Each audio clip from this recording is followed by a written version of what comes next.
is a fun panel. We're talking about sports activating tourism and money. So we're going to have a little bit of fun with this one. And before we dive in, I just want to briefly set the scene, especially for our international guests.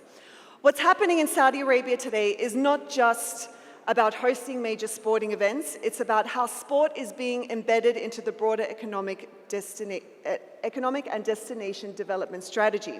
Of course, we're seeing giga projects like Qiddiya, Red Sea Global, and Diriyah integrating sport directly into destination development. Qiddiya, I believe, is currently preparing a tender for $1.8 billion National Athletic Stadium as part of its wider sports infrastructure strategy. And then, of course, we have the World Cup 2034, with investments estimated at 100 billion riyal being pumped into the development of sports projects and infrastructure required for that tournament. So we've also already seen the success that sport brings to destinations such as Al Ula, a location that has closely aligned itself with sports events and partnerships to build global appeal. I believe even Al Ula wants to become the sporting hub of the kingdom. So it's clear, sport gets the world's attention, but now the focus is on how that attention converts into long-term investable value. And that's what we're going to talk about. And just to start us off, 1 or 2 sentences, why is sport such a powerful driver of tourism and investment? Thomas, we'll start with you. Well, I think sports is the one thing the world can agree on, right? It's the same rules, it's the same passion that brings everything together. And it's an element also that I think in today's times should be highlighted, is that live sports is exciting, right? And live sports is exciting because it also can't be disrupted by technology, right? So we're talking about the disruption of AI all over the world. I don't think anybody prefers watching robots playing against each other versus real humans on the field. So that's why I think sports is more exciting than ever. That's why I think live sports events are more exciting than ever, and that should draw a lot of people to the kingdom, because we're doing a lot here. Yeah. And Matthew? Yeah, you know, Thomas said it right, but sports brings everybody together. It's not only is it one of the only things in the world that you can get people who seemingly disagree on everything to agree on one thing, which is their team and their performance, good or bad, by the way. But it's a unifying force, and it's a unifying force across generations. It's a unifying force across communities. It's a unifying force across kingdoms and countries.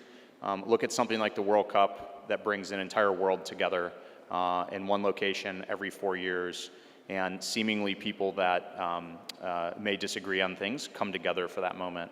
And that happens on the small level with our children playing intramural sports all the way up to the global stage like the Olympics and the World Cup.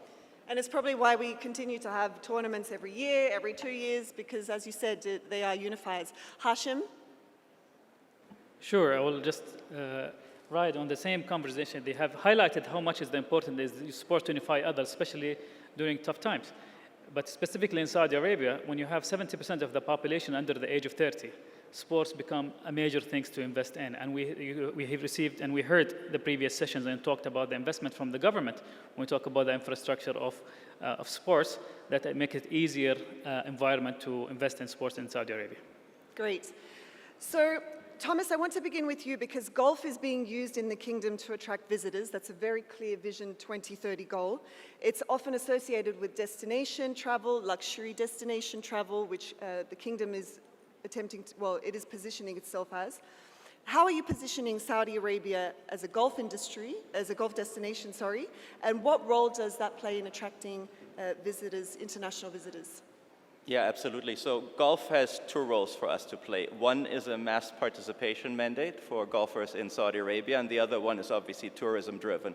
And on the tourism side, you know, you can travel to the Red Sea and check out Shura Links. Very soon you'll be able to travel to Qiddiya and play the Faldo course there.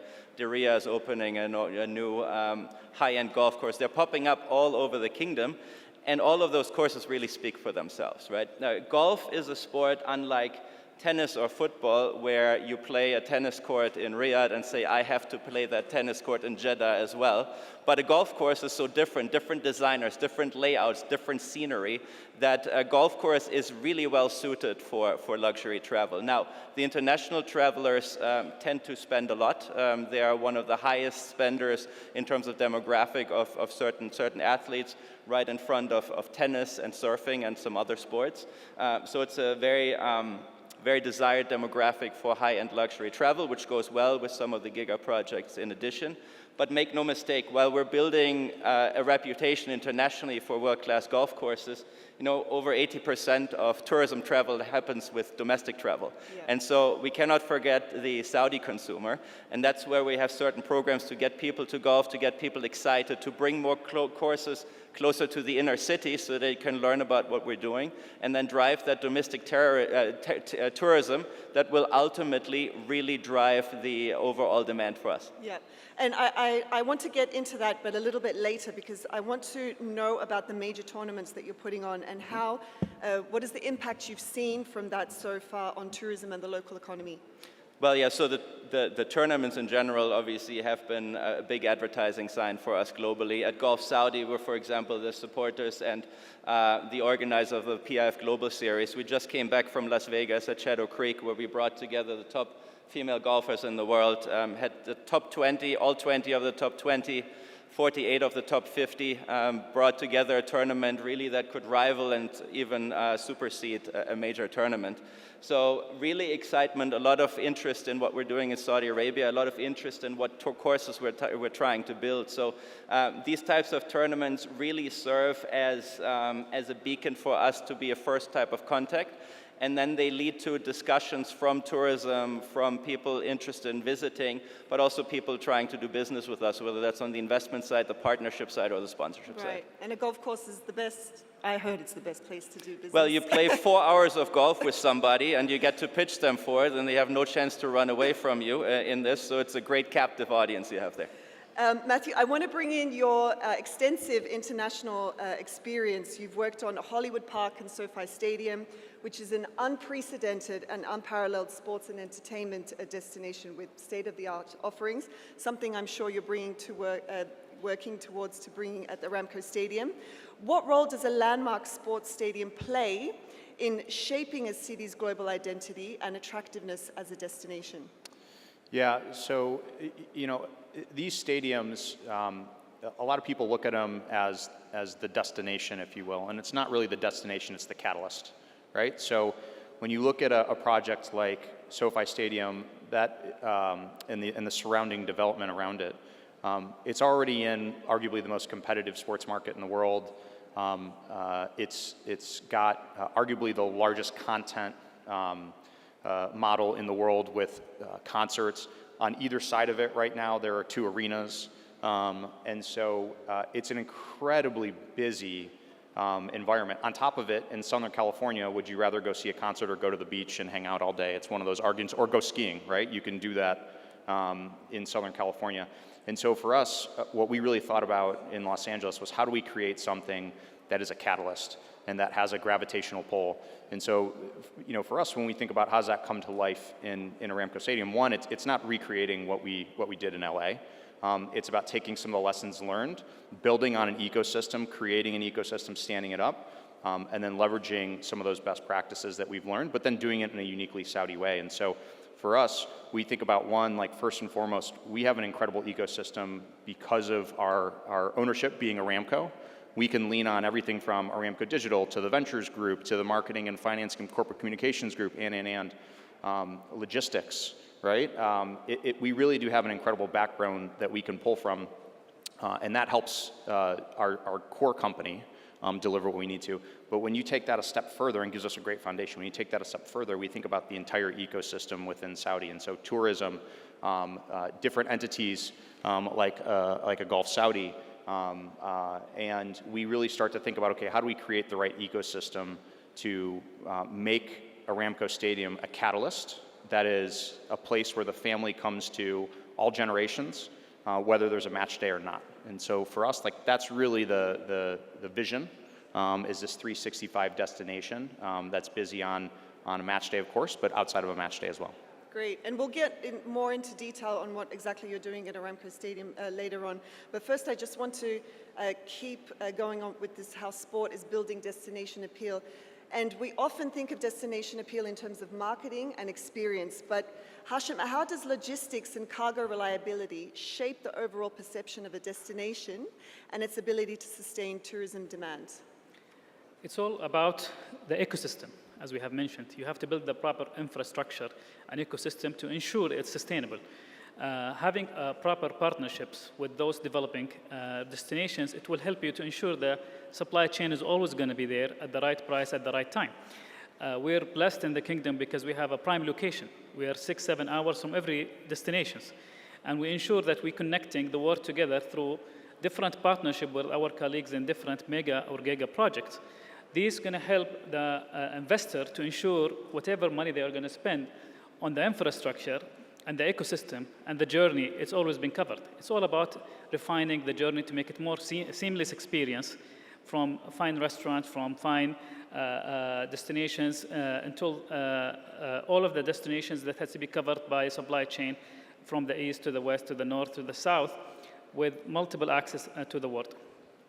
So what we're really seeing is that sport isn't just putting destinations on the map, it's shaping how they're being built and experienced. And I just want to give one very quick example also, because this is a very powerful case for the kingdom. The region of Hayal, there was an international Hayal rally which has been since 2006. And then the last couple of years, since the tourism visa, which obviously facilitated accessibility, this rally has, I'm going to put my neck out on the line here and say that it's actually single-handedly moved this region, transformed the region into a powerful tourism and motorsport destination. It stimulated massive economic growth, elevated international visibility, especially on the UNESCO World Heritage Sites of Juba and Shuweimus, which not many people actually knew about. And it's also discovered heritage sites. I can't think of any other sport or event, correct me if I'm wrong, that has done that for the kingdom. And so I just wanted to mention that because I think it's a really, really powerful case. So now we're going to look at how when sports elevate a destination's appeal, how does that translate into investable opportunities? And Thomas, the golf industry is becoming a powerful driver of investment across infrastructure, hospitality, entertainment. It's often been spoken about as building a self-sufficient golf economy in Saudi Arabia. What does that mean? Yeah, it effectively means getting to work, building a holistic golf ecosystem here in the kingdom with the mindset of a private investor and a private player, which is both profit-driven, experience-driven, high-quality-driven. And that's exactly what we do at Golf Saudi. And look, there's a few opportunities that are coming to bear and come to mind right away. And one is very similar to a stadium, actually, where a stadium is becoming an economic anchor to an entire area, which usually, leads to real estate development, hotels, commercial, food and beverage, shopping, even residential, and then obviously other types of location-based entertainment opportunities. And a golf course is the same thing, right? We're building golf courses, and we're building those courses with residences all around the kingdom, because first of all, living on a golf course community, looking at a golf course, looking at greenery, comes at a premium. You can sell at a higher per square meter price for that, and it commands a premium. There's also studies that within 1 kilometer radius of a golf course, it has a positive economic impact, uplifting the entire area by 30 to 50%, depending on the region particularly. So our bread and butter is the golf course development business. We manage golf courses all across the kingdom, and real estate is an important part.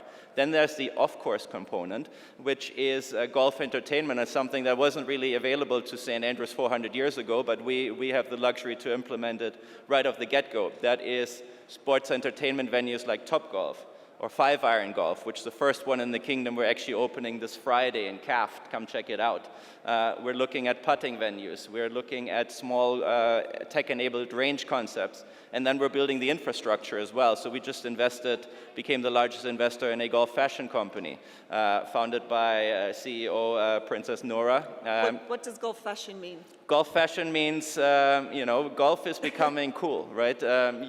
Golf is basically the new skateboard skateboard streetwear of the fashion world, and we're recognizing this. So we're opening up a retail concept in CAF this summer, for example, where you can buy that type of fashion, where we'll have new exciting drops that you would otherwise see in the sneaker stores in New York on Fifth Avenue. We're investing in agronomy, we're investing in equipment leasing. So when you think golf, you think about a sport and hitting a small ball hundreds of yards away into a small hole. We actually find ourselves in real estate, in agronomy, in food and beverage, in entertainment, in finance, and on and on and on. It's a real infrastructure play that requires investment across the board. So you're making golf exciting, if I can say it like that. 100%. We're making golf exciting, we're making it fun, we're making it easy to enter, and we are looking to scale massively, and this year is really only just the beginning.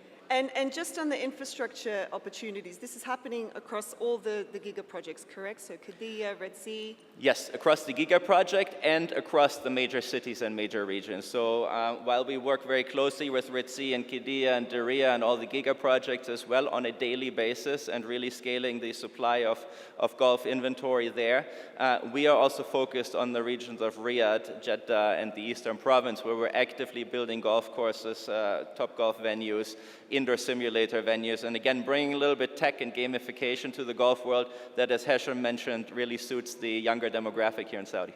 And do you know any data off the top of your head in terms of the investment values of all these infrastructure opportunities? Well, so the overall investment ecosystem of golf globally is about 200 billion. When you look at golf tourism, it's about 80 billion. So golf tourism makes up actually a large percentage of the golf industry as a whole. In addition, you sell equipment, you build golf courses, and so on and so forth. Here within the kingdom, we're still small, so I'm looking at it almost like a startup, but that's scaling very, very quickly towards the growth phase.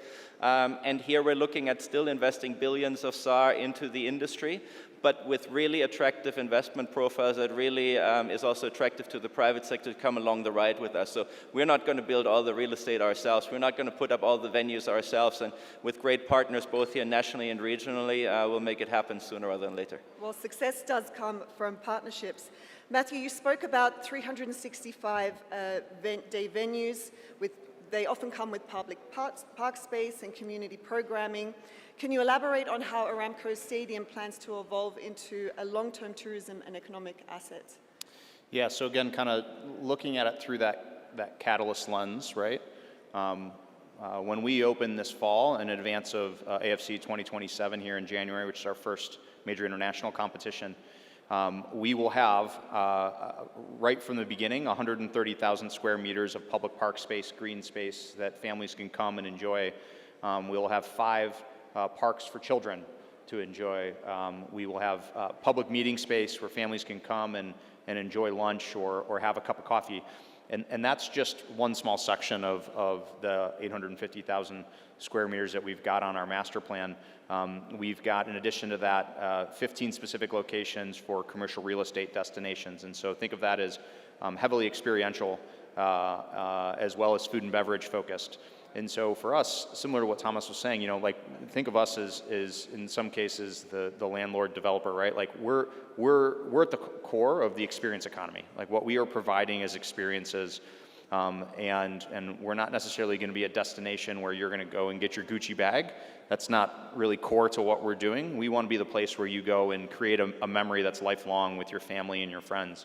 And so if you think of it through that lens, that's really everything that we're doing. And so everything from best-in-class food and beverage and bringing never-before concepts to the kingdom from a food and beverage standpoint and an experience standpoint to taking that a step further and focusing on health and wellness, right? So as we've talked and Hesham shared, obviously the population of the kingdom skews so heavily towards the younger demographics, and from a youth perspective, really I think one of the opportunities is how do you continue to get more and more youth involved in sports as a whole, not just actively, but then their families and friends and community. And so that starts with a health and wellness issue as well. And so we'll have a gym concept that'll be on site, but you don't have to go to the gym. You can go play in the public park. You can walk around the 1 kilometer jogging track that we have. You can bring your bike and go around the 5.5 kilometer bicycle track. You can play on the 7 sports courts that we have. I don't know many buildings in the world globally that have a focus on creating this 365 destination that is commercially sustainable, that has that commitment to community. I really think we're going to be unique in that process, and it's just the beginning. We're going to continue to look at how do we provide the best experience to create that destination where families can come, and again, a place where regardless on if you're a fan of a specific football team or not, you're going to enjoy the experience. You're going to enjoy the food and beverage experience, or you're going to enjoy the park space. And so that's really our focus, and again, not focused just on football as well. It's really about all content, and creating that kind of communal destination where life's moments happen. This might be a bit too early to ask you, but something that I like that Saudi Arabia does is they create very culture-centric experiences, even in sporting events. Is that something that's on the cards for Aramco Stadium? Yeah. So, core to our ethos, again, going back to what I shared earlier, like we are not just going to transplant ideas from other parts of the world and say it works in the kingdom. We know that we have to be culturally relevant, and we have to honor the culture. This is an incredibly vibrant, unbelievable culture of Saudi Arabia. It's a privilege for all of us to be here. I think the opportunity we have, and I like to share with our team, is that our job is really to, at another core level, we are exporting the culture of Saudi by importing people into the kingdom, right? So everything we do will be culturally relevant. Our food and beverage menu will be culturally relevant, right? Yes, we'll have global flavors, but it has a lens from a cultural perspective.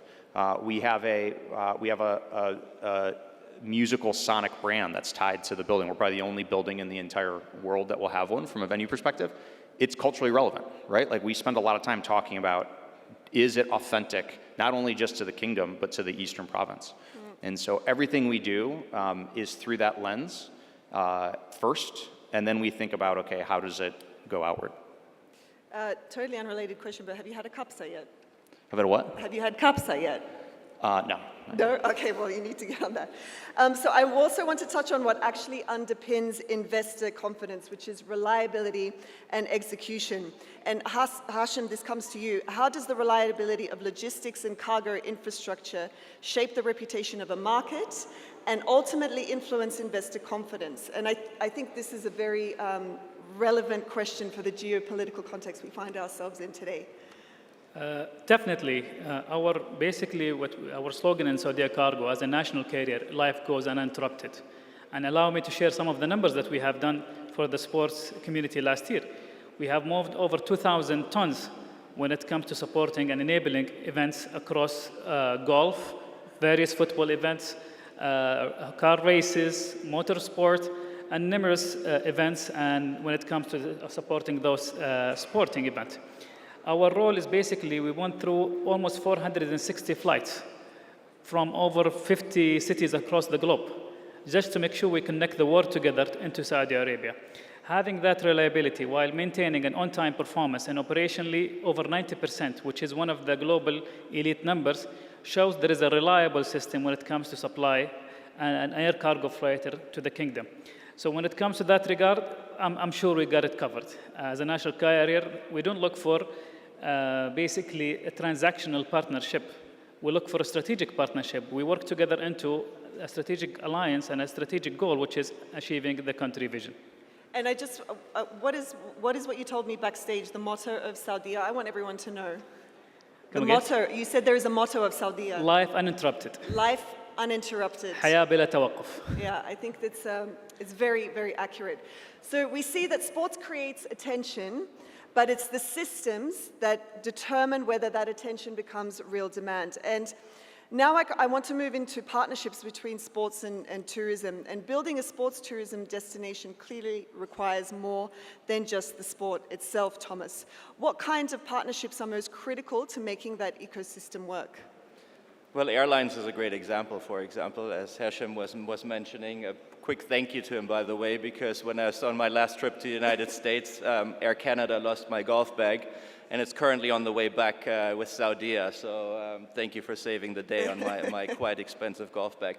No, but kidding aside, When we go and have our international tournaments, we take the tourism sector with us. That's one of the things we do. We just, last year in November, had our tournament in Shenzhen, China, the PAF Global Series, and we brought the Saudi Tourism Authority, STA, with us. So to tell the story, there's a lot of Chinese travel coming into Saudi Arabia right now. So we're driving this. There's direct KPIs that are measured against that. So those types of partnerships with logistics providers, with tourism authorities, with other types of sponsors, Lucid is another one to just name a few, that have worked very closely with us in order to drive the Saudi story as a whole and not just limit it to Saudi Arabia. We take FII with us, the Future Investment Initiative. We have a program called Elevated Greens where we have B2B summits at our golf tournaments, from London to Korea to China to Las Vegas, and a tournament right here at home in Riyadh as well, where we bring the business platform together again, and that has led to significant investment, whether it's going directly into the golf sector or building an economy for the kingdom. We see very positive outcomes based on that. It's a platform for sharing intelligence and expertise and networking and bringing people together. So I think being out there and making that effort to create these networks is huge for us. And then there's partnerships that are on a global basis that help us gain credibility here in the kingdom with major players like Topgolf, for example. So here in Saudi Arabia, we are the major franchisee for Topgolf. It is our job to work closely with them to open venues here. The very first one, and you heard it first here at SIF on the stage, will be opening later this year in King Saud University here in Riyadh. It will be the largest Topgolf in the world, significantly larger than what's currently out there.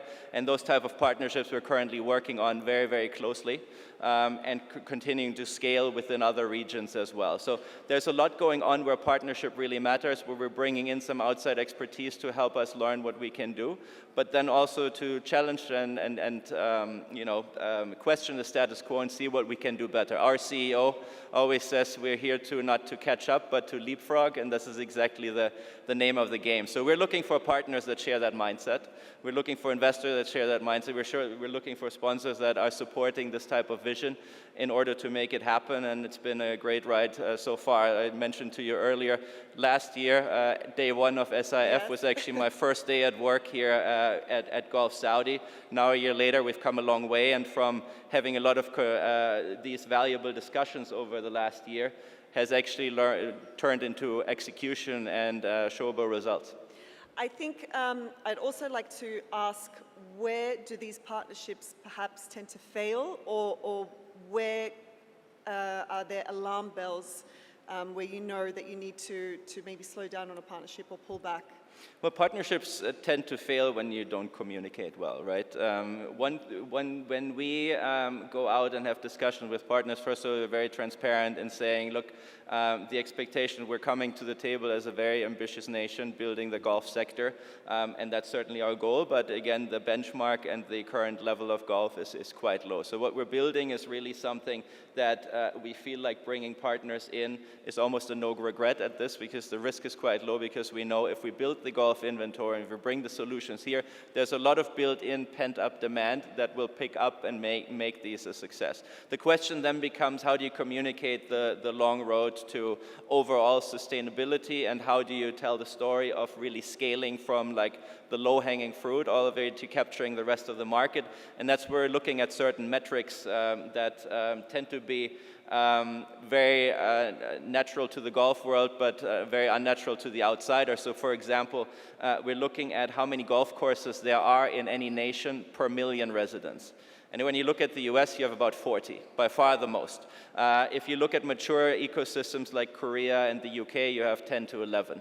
And what we call emerging markets, you have 2.2 to 2.4 golf courses per million residents. That's the case in Qatar, that's the case in the UAE. And if you've been to the UAE and played golf there in the last year, you know the courses are full, green fees are high, there's huge demand. And when you look at Saudi, we have 0.2 golf courses per million residents. Oh, wow. So just looking at just this mere fact really tells us we could easily increase the golf course inventory by tenfold and still have a full golf course economy to go. So this early way to communicate this type of excitement and market is really important for partners to understand. Matthew, I want to lean in again on your experience. From a venue perspective, from running a venue, how important is collaboration with tourism authorities, event organizers, and operators in maximizing the long-term value of a stadium? Yeah, you know, again, the venue, from my perspective, really can serve as a catalyst, but also the connective tissue, right? So without the venue or that stage or the platform, really, like you got to think of the venue and really the entire, in Aramco Stadium perspective, the entire campus, but think of that as a platform that you're able to layer on the right resources and the right ecosystem to support and on top of. And so, you know, from a tourism standpoint, that means that, you know, you need to have extremely good relationships, obviously with your tourism authority or tourism development fund like we have here in the kingdom, but also the people that are going out and pursuing these either global events or regional events, those don't happen, and they don't keep coming back unless you have the right platform and unless you deliver the right type of environment. And then on top of it, you can't get lost in the idea that it's just for the people that are there present. You also need to think about it through the lens of you're promoting, as you know, really is the digital age today, through a screen. And so how do you create the right environment visually from a broadcast perspective that people want to come and go to? And so you got to, from my perspective, you got to attack the problem from both sides of the value chain. And the venue really sits in the middle as the platform, and then you're adding either top, bottom, left, right to it with those partners. And on top of that, you're also looking at it through the lens of having great production partners. On the most basic level, and our partners at CATSIA do an incredible job of this, you know, make the experience as easy as possible, right? Yeah. So for CATSIA matches, they have an incredible program where people can park in a location off-site, jump on a bus, drive to a match, get off that bus, go into a stadium, experience, get back on the bus, go back and park. And so it mitigates the entire parking and transportation issue. And so again, when you think of these platforms, you got to build them in a way where you can scale appropriately, but you also have to have the right partners, and you got to be intentional on the front end and think about all the different pieces of the value chain when you're doing it. And Aramco Stadium is almost finished, I believe. How early do you bring those partnerships on, or I guess it varies from sector to sector? Yeah, so it does. You know, we're out now. Obviously, we've been very fortunate with the relationships that Aramco has in the kingdom to have incredible relationships with various ministries and you know, tourism authority. I think the one thing that's kind of a secret sauce for us is we have an incredible peer group in ITHRA as a cultural institution here in the Eastern Province, and particularly from a cultural aspect, they're already integrated with Saudi tourism, with a variety of other areas, right? So they're a group that we can lean on. We actually have a member of our team here who was instrumental in helping and operating ITHRA, and so we have a little bit of a secret weapon of how we've been able to kind of shorten those relationships and get those relationships on board. But the other piece of it is it's all about, you know, Thomas said, it's all about communication, right? So people need to understand what we can provide. They need to understand clearly what we are asking of them. And we have to be specific on why we are asking for it and the timing related to it. And so those conversations, to put a finer point on your question, those conversations are either ongoing right now, have already started, and some of them will start to come a little bit later. We need to get through, you know, kind of the most important piece, which is let's get the building open, let's host AFC, and then we'll get into an SPL season and get into the first full year of the building. So communication is a clear thread here. And Hashim, I also want to ask the same question to you. How early should logistics and connectivity players be involved in sports tourism planning? And perhaps what happens if they're brought in too late? The short answer is very early. The more explained answer is tourism is all about an experience. And when you design an experience, you need to design the journey. And once you have that journey mapped out, you need to start to fit in all the partnership that you need throughout the journey. We have done that with multiple mega projects. We signed an MOU with Red Sea Global. We signed an MOU with the Royal Commission of Al-Ula, the regional development authorities such as Al-Ahsa and Hail, for that matter. All of these things, the goal behind it is to map it early on what is needed from the entire ecosystem to support the success of the experience. And in order for us to get to the seamless experience, you need to get all of your partners defined, the roles are defined, the responsibility is clear, and we work together to the success of the overall objective. You've brought me to my next topic that I wanted to segue into, visitor experience. And Thomas, when I came to the Gulf Saudi booth, which everyone should go to, we were talking about the various programs that that Gulf Saudi is initiating. Can you tell me about some of them? Particularly, I believe Go Golf is one of the programs that you have. Yeah, I might be biased a little bit, but I think Go Golf is the coolest, most exciting mass participation golf program in the world. What we do at Gulf Saudi, with the support of the Saudi Golf Federation, is teaching Saudis how to play golf. It's not an easy sport to learn, but it's a sport where we want to tell a very specific story. And the story is golf is accessible, even though in people's minds it's tough to access. Number two is golf is affordable and can be affordable rather than expensive and elitist. And then number three, golf is only for old people, when that's really not the case. You watch the major golf tournaments, they're all athletes. They all have muscles, yeah. They all train, they work out. It's a real sport. To hit the ball 300 yards, you really need to be an athlete in order to do that. And that's what we teach you with the Go Golf program. So we have a phenomenal academy that brings PGA certified coaches from all over the world to teach over a 10-week program, 12 lessons completely for free. And Matt, you know golf in the US. How many people in the US take even 12 lessons over their lifetime, right? Let alone be part of a dedicated program. So you really learn how to play golf, and you really learn the rules, and it really breaks down this entry barrier to a very manageable and easy level. So anyone here in this room could go and participate in the program? Anybody here in this room can sign up and participate. Come see us at the Gulf Saudi booth. We will direct you, we will sign you up, and we'll get you into the game of golf. Again, 10-week program, 12 free lessons. You will really learn how to do it. After that, we certify you as a golfer in Saudi. So you will get a golf passport, which is a digital app that follows you around, tracks your handicaps, tracks your shots, gives you discounts when you buy your green fees and tee times, gives you discounts when you buy at our future retail stores, and so on and so forth. Really holistically bringing people together. And this program has been hugely successful. So we currently have 15,000 people signed up within the kingdom that want to participate, and currently we only have just over 5,000 registered golfers. So imagine that. We have 3 times as many people signing up, wanting to play golf. And that means we have to teach hundreds of thousands of lessons in order to get people to play. So our golf courses are full, they're exciting, it's for men, it's for women, it's for children. We bring everybody together, and it's becoming a really nice family activity. So ultimately you're really building that audience for when, does golf have a tourism off-peak season? Well, not in Saudi. Maybe in the summer you want to prefer to play some night golf, because in the daytime it's a little bit hot, but obviously we have perfect conditions from October to April to play golf outside and outdoors. And by the way, from a travel perspective, you will always find a place around the world where there's golf in season. So I'm not too worried about the inventory being there to hit your balls. Matthew, I'm so glad we have you here on this panel, because you both have that international experience, and then of course you're working here in the kingdom. The mistake that a lot of foreigners make when they come here is they think that the region is a copy-paste model. It's not.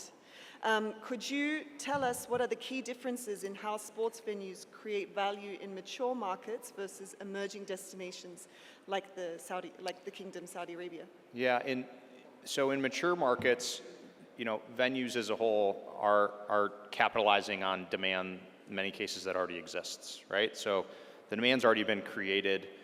Even in a place like Los Angeles, we put an NFL stadium in the second largest NFL market that didn't have a team, and the 2 teams that went in there were not even in the top 5 in terms of fandom, right? So, and we filled the building with both teams every weekend. But on top of that, we also did another 28 or so concerts. And so we had the ability to fill the building almost 50 times a year. And if you think about that, again, and do the math, right, almost 1 event a week, which is a lot for a stadium. And the demand was already there. We just had to capitalize on it. The opportunity that we have in the kingdom with something like Aramco Stadium is we're actually helping create the demand. Yeah. So what we need to, and we're shaping behavior, and so the thing that we need to be mindful of is, again, the cultural relevance of what we're doing and how we're doing it, and how that's perceived. But we also need to think about it through the lens of of being mindful of, we can't just copy and paste and bring in international artists and say that they're going to be successful here, right? Like we have to have a content strategy that is mindful and aligns with the region, and not just we need to be mindful of the Eastern Province, right? We need to be mindful of the Kingdom, but also need to be mindful of our GCC partners, being mindful of holidays and events that are taking place, and what's important to them, right? We're all one area and one market when you look at it from more of a macro perspective, and so for us, I think one of the opportunities is we're here to help create and shape some behavior and create demand. It's truly unique. Like what other place in the world, probably similar to what Gulf Saudi is experiencing right now, right? Like what other place in the world do you get to kind of create that demand? And so that, to me, that's the key difference is, you've got something that kind of already exists and you're maximizing it. For us, like we're creating it and then we have an opportunity to maximize it. Mm.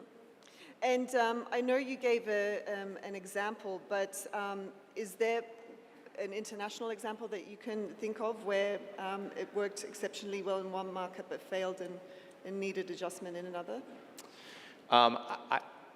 Yes, I won't name anybody, but I will tell you. So there are.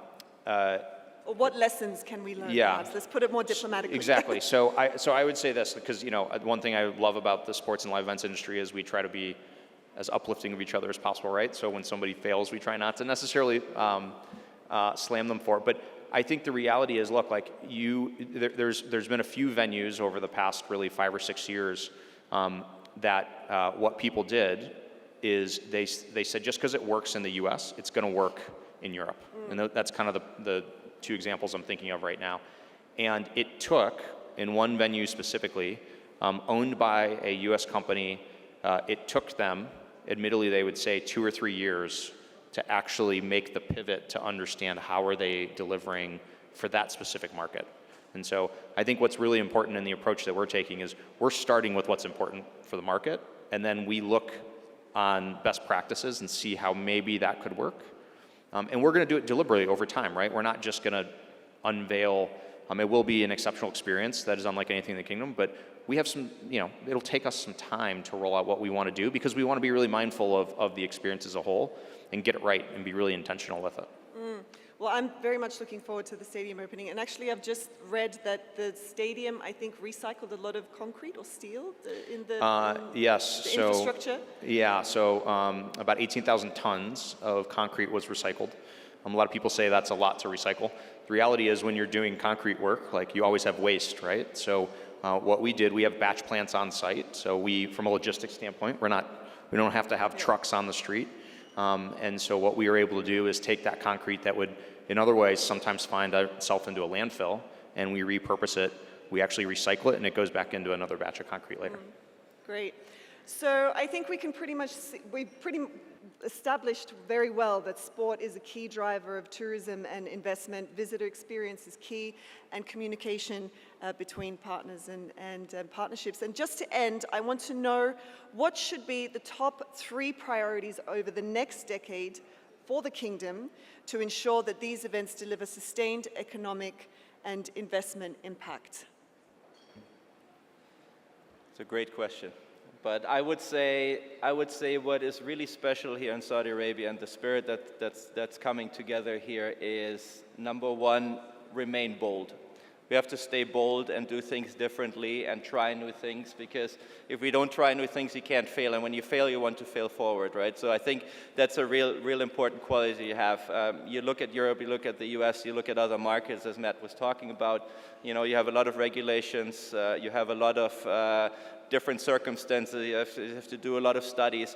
If we can break down these types of barriers and just be bold, I think that's the most important feature. And then obviously going back to communication and then excellence in execution, right? If we can't execute the great PowerPoints and videos that we're showing, then it's really worth nothing at the end of the day. But I feel like we're on a good track. You'll see more and more of that coming, not just in golf, and I think the future is really exciting the next 5 to 10 years. Matthew, your top 3?